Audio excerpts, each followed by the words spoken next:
This week, in addition to Kia's Sportage fleet, the Sportage Hybrid.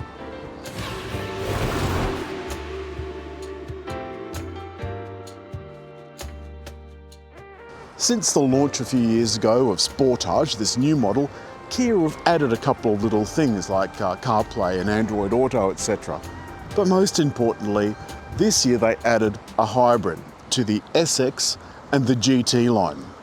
Even though this isn't marked on the back as a GT line, it's just marked HEV, you can tell this is a GT line because it's got the GT line accoutrements, the privacy glass, sunroof, different wheels and so forth. But there's a few other things that it's got as well. It has fancy things like a automatic tailgate, and if you've got the key in your pocket and stand here for long enough, that'll go up by itself. There's a generous cargo area, and underneath the floor, the hybrid has a space saver spare. There's even enough room in the back for my fold-up bike. Admittedly, it takes up almost all the space. Inside the Sportage GT line, hybrid is exactly like any other GT line Sportage. The only difference is when you start it up, the seat will slide forward. But there was sufficient energy in the battery for the petrol engine not to have started, which I think is pretty cool. So this operates exactly the same way that the Toyotas do, the ones that we're traditionally used to. But let's have a bit of a top up first of what the GT line's got in it. Apart from the sunroof, it's got this lovely curved display, a couple of 12.3-inch LCD screens. This one, of course, is a touch screen. And there's this NAF two-way touch screen down below for navigation and audio and climate. Absolutely hate it, always have. It's really easy to not know which menu you're in.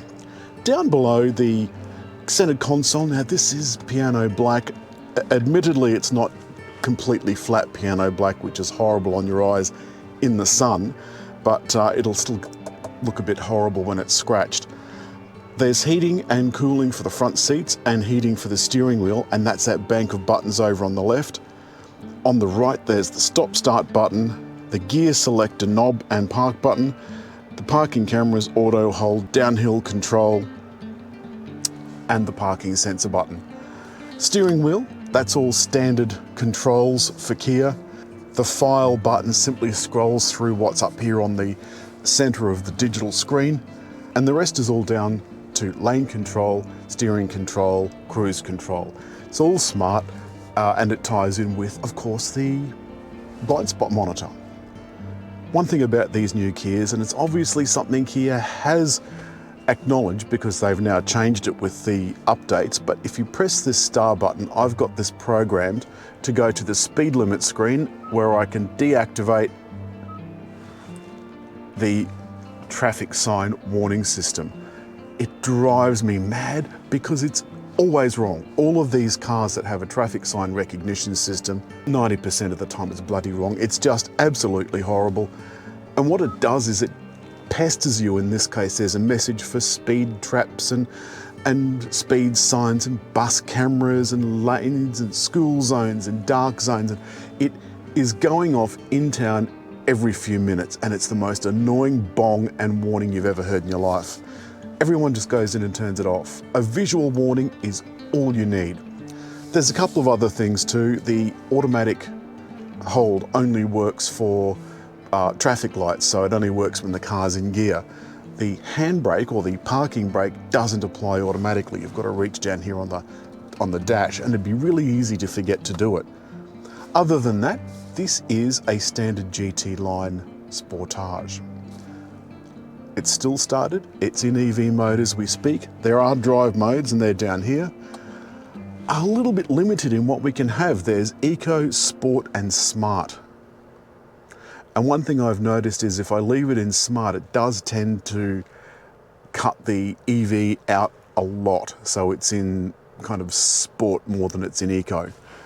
Doesn't seem to make a huge amount of difference to the performance.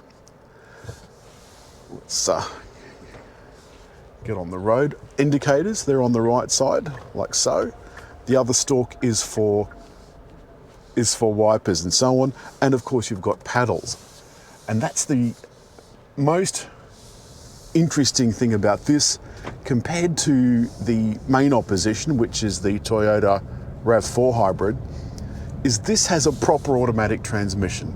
It's got a 6-speed automatic. Does that make a difference, do I hear you ask? Yes, it does. It makes a huge difference. Oh, and by the way, this Apple CarPlay is by USB. It's not wireless. So this is a little bit behind. All right. Now,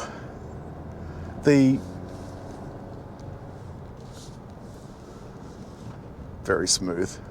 The cornering is very nice. Graham Gambold has done a lovely job tuning the suspension as he does for all Kias.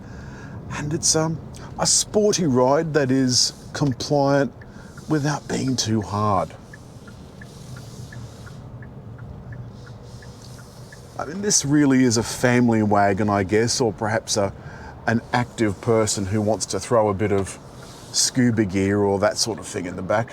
And it doesn't cost so much. Lovely and smooth. It doesn't cost so much so that if you really wanted to do something daring, if you wanted to go off-road, you'd do it in this.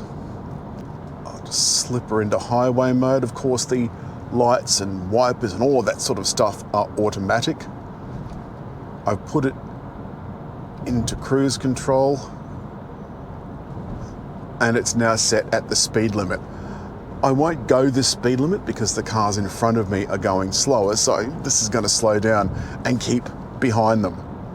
And as the Jeep in front pulls up, I slow down too. Now I'll let this do its own thing. It is very slow to react once the obstacle's gone. I'm going over some manhole covers which are very chunky, let's just say. The cabin's nice and quiet, and at the moment I'm in EV mode. Now again, remember, this is a front-wheel drive only car. Not quite sure why Kia's not taken the Toyota route and given the rear a small electric motor at least. I'm going to activate the steering. Now the car is steering itself. If I take my hands off though, it really does get annoyed. It starts binging and carrying on like a pork chop. You'll note this has got the side displays and the driver's digital readout. Whichever indicator you put on replaces that dial with a picture down the side of the car. Speaking of RAV4s, this guy can hardly keep in his lane. Unbelievable. Nearly wandered over again. Now, unlike the Toyota that's relying on the CVT automatic to iron out a lot of its misdemeanors, the feel when this is in petrol mode or petrol and electric mode feels like a normal car. Whereas the RAV4 doesn't, it still has that elastic band feeling. So rounding up, the Sportage hybrid at around 60,000 drive away is still a lot of money for a car that's not an all-wheel drive, doesn't have a head-up display, which is a little bit disappointing, given that they're relatively inexpensive now. But overall, is a nice drive. Is nice, good enough for $60,000. Well, you certainly do get a lot of gear. Mind you, all of this you have to have if you want 5-star and cap safety ratings. The Sportage feels comfortable, certainly would be nice on a long trip, and unlike hybrids of old, those early Priuses were absolutely awful on the open road. This has got everything. Automatic climate control, the full works and jerks. think of anything bad to say beyond the lack of all-wheel drive. If that's my only problem, most people aren't even going to notice that the all-wheel drive is missing. And this week, that's all there is for Kia Sportage Hybrid. It is still a nice drive. The steering is a little bit woolly, but it is a fairly good package, except for the fact that it's only available in front-wheel drive.